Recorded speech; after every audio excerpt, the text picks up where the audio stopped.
बोला बोला देवघर वाले बाबा की।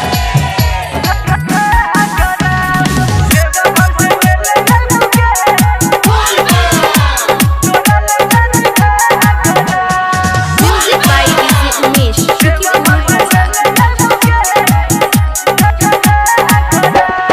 बरसै छे काली काली झम झम बदरा लैके जे तो सर दिन जाइला कर झगड़ा देवघर से ले ले बुके तोरा ले जन घाघरा देवघर से ले ले बुके तोरा ले जन घाघरा बरसै छे काली काली झम झम बदरा लैके जे तो सर दिन जाइला कर झगड़ा देवघर से ले ले बुके तोरा ले जन घाघरा देवघर से ले ले बुके तोरा ले जन घाघरा देवघर से ले ले बुके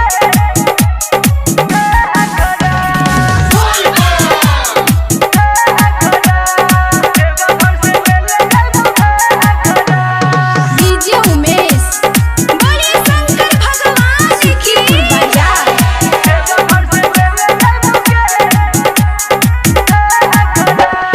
कहै छियो बाते जान मैंने लगे तोरा नाजुक नाजुक पैर में गइर जे तोरा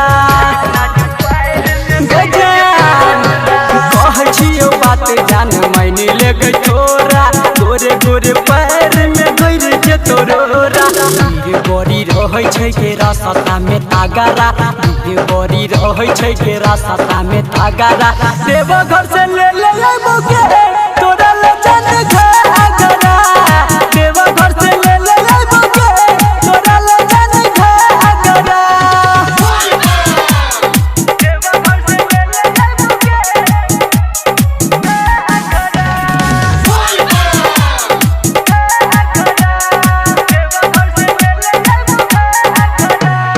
डीजे उमेश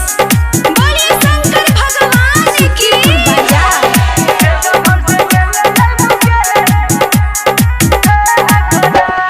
चल बे तो चल गिट्टू यहीं के सलोर के जात जात होई जात साज सब भोर के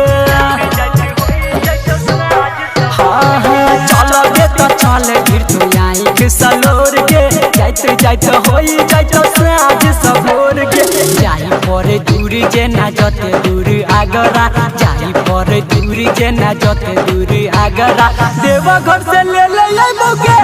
तोरा ले जन घाघरा देवघर से ले ले बुके तोरा ले जन घाघरा देवघर से ले ले बुके तोरा ले जन घाघरा डीजे उमेश बोला बोला डमरू वाले बाबा की।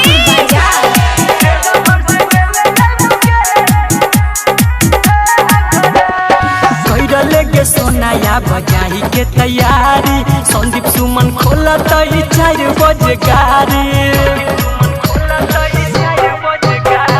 कैरले के सोनाया बजाई के तैयारी संदीप सुमन खोलते 4 बजे गाड़ी कहै छियो अखनो के कर नहीं तू रगरा कहू अभी मनुआ नहीं कर तू रगरा देवघर से ले ले बुके